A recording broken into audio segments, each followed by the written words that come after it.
Good afternoon guys! Dito na naman si Mama Ed. So, for today, uh, mag magho-haul tayo ng mga napamili na pandagdag paninda. Yes, kailangan nating mag-stock ng mga paninda kasi nga pasukan na sa Thursday. And dito sa amin is harap ng school. So, need na ng paninda kasi nga once lang tayo na nakakapag-market or nakakapag-grocery. So, for today's video, i-haul natin yung mga napamili ko. Worth of, itong box na to is nasa 3,161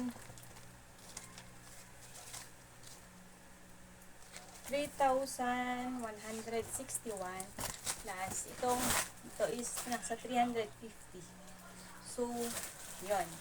Ito is karagdagang paninda dito sa aming munting tindahan.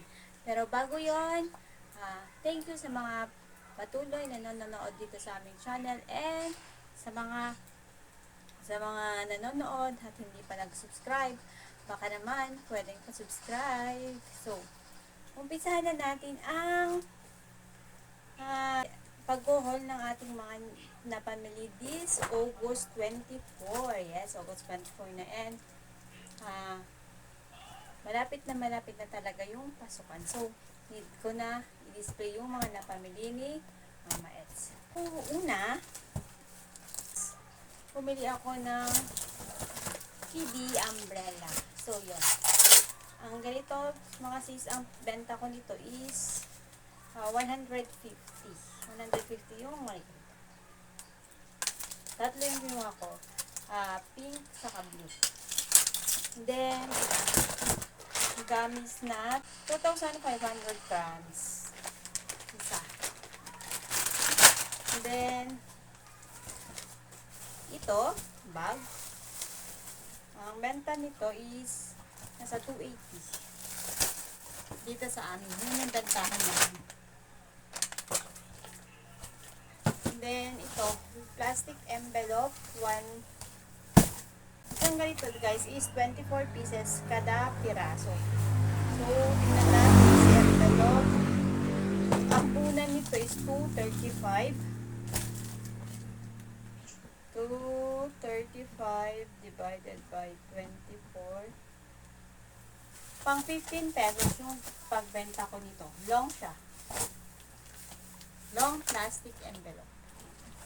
Then, ito is para sa Junakis ko kay Ate Ayra. So, ang bill ko nito is 120 paglagyan ng mga artworks. And then, bumili na rin ako nito, si Sisi. Ang bentahan nito is 5 pesos pa rin. 5 pesos. Kasi ang puhunan ni Sisi, ang puhunan nito is 130. So, 130. Ang alam ko nito is nasa yung piraso ba ito? Magiging 150. So, may 20 pesos tayo na tubo kada garat. Then, ito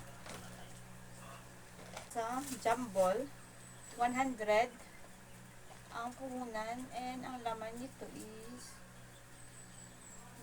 30 pieces. So, magiging pag 5 pesos yung pambenta, magiging 150. So, malaki-laki yung tubo kasi nga kalahati. O, by 50 pesos tayo na tubo. O, diba? Mas malaki talaga yung tubo sa mga ganito. Yung mga pambata. Then, next, ito guys. Maganda siya. Actually, pangalawa, kuha ko na siya ng ganito. Aqua Flash na bubble gum. Ang ganda nung lalagayan niya, ang cute. So, ito guys, ito is 160 and ang piraso nito is 200 pieces. So, pag nabenta, meron na tayong 40 pesos na tubo plus free na canister. So, hindi na ako bumibili ng mga tumbler kasi nga ito na yung ginagamit ng Junakis ko, si Ate Ayla. Ito na yung ginagamit niya. So, dalawa na yung ganito niya. Pangalawa to. So, diba ang saya? May tubo ka na, may free gamit ka pa. So, yun yung kagandahan ng pagtitinda ng mga ganito guys. Then next, ito bago siya. First try ko dito sa tindahan. Choco Birds. So ang puhunan nito guys is 110.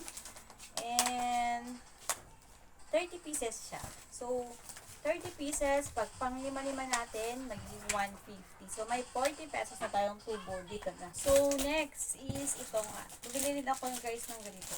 60 per pack yung puhunan. So, ang gagawin ko dito is, ang benta ko na dito is 20 pesos bawat piraso. Oh, parang 10 isang ipit.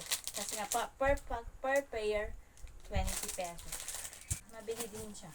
Si Talon, bumili ako ng dalawang ganito. So, 110 yung puhunan.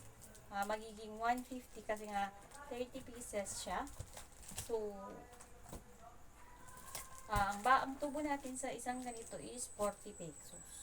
So, 48 pesos na sa ang tubo natin kay Talon.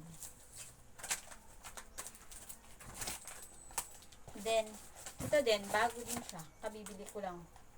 Bagong paninda dito sa aming tindahan. Itong Lollipop Ice Cream. So, si Lollipop Ice Cream, 120. And, as I'm saying, ang puhunan nito is 120. Si Ice Cream Lollipop. And, if ibenta natin to pang 5 pesos, magiging 150. So, may 30 pesos tayo na tubo. Then, next, ito siya. Maganda siya guys. Parang cartoon choco egg.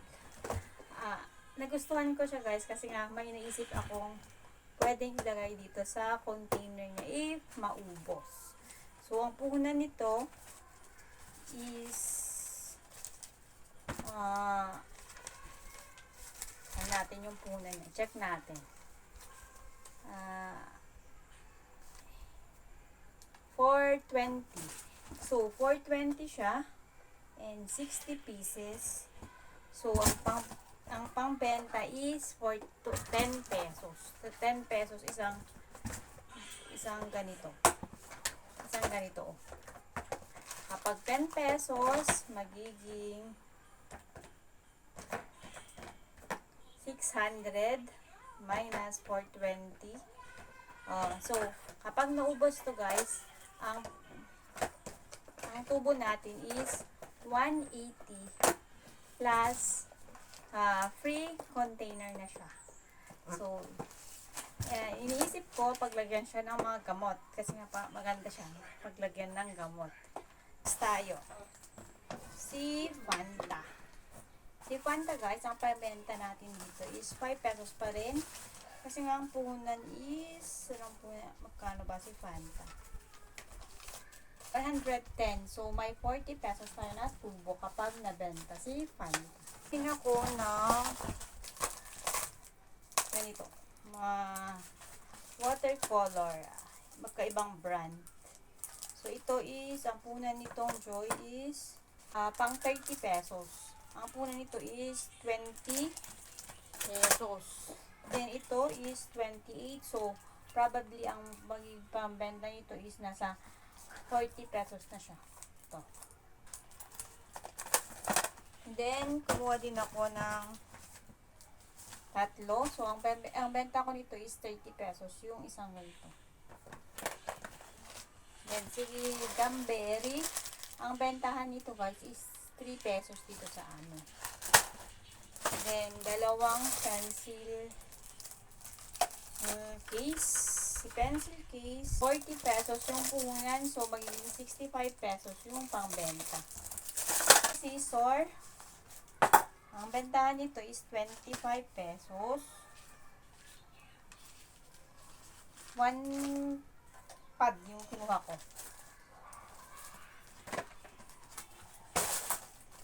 Then, ito is pang kitchen, pang bata na laruan, 60 pesos. 65 pala.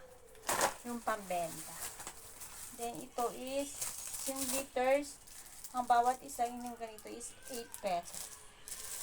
So, yun guys, yung mga dagdag paninda na nakuha ko nung namalengke ako. So, ito is dagdag paninda na mas malaki ang tubo natin. So, sa mga hindi pa lumabas at nag-grocery, maaaring nyo din idagdag ito sa inyong mga paninda kasi nga mas malaki yung tubo sa mga ganitong mga items. So, yun lang yung mga i-share ko for today, and thank you so much sa panonood and have a blessed day to all.